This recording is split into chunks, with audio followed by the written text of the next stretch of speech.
பிரியமான கர்த்தருடைய பிள்ளைகளே, ஆண்டவரும் இரட்சகருமாகிய இயேசு கிறிஸ்துவின் இன்ப இனிய நாமத்தில் உங்கள் யாவரையும் வாழ்த்துகிறேன். அன்பு பிள்ளைகளே, இன்றைக்கும் ஒரு கருத்துமிக்க கதையை உங்களுக்கு சொல்லி உங்களை உற்சாகப்படுத்துகிறேன். ஒரு ஓலை கொட்டகை போட்ட ஒரு பள்ளிக்கூடம்.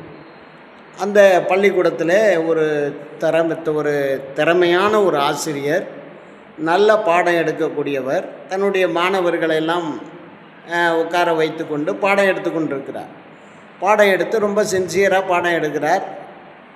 பாடம் எடுத்து விட்டு ஒரு குறிப்பிட்ட நேரத்தில் கேட்டார், என்னப்பா நான் சொன்னது எல்லாருக்கும் தெரியுதா அப்படின்னு கேட்டார்.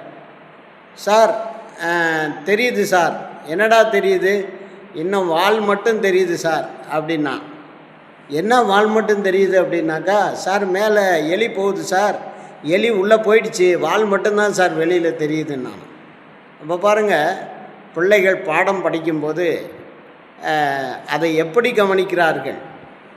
பாடத்தை கவனிக்கிறார்களா அல்லது அவர்களுடைய சிந்தை வேறு பகுதியில், வேறு வழியில், வேறு வகையில் போகிறதா என்பதை பார்க்கும்போது இன்றைக்கு அநேகருடைய கவனிப்பு அப்படி தான் இருக்குது. பாடம் நடக்கும்போது எவ்வளோ சின்சியராக எடுக்கிறாங்க. அநேக மாணவர்கள், அநேக மாணவிகள் அதை கவனிக்காமல் வேறு எதையோ கவனித்து கொண்டிருக்கிறார்கள். உங்களுடைய வாழ்க்கையிலும் நீங்கள் சபையிலோ அல்லது பள்ளிக்கூடத்திலோ இந்த பரீட்சை காலங்களில் பாடத்தை சரியான முறையில் கவனித்து அதற்கு நீங்கள் ஆன்சர் எழுதி நல்லா பாஸ் பண்ணுங்கள்.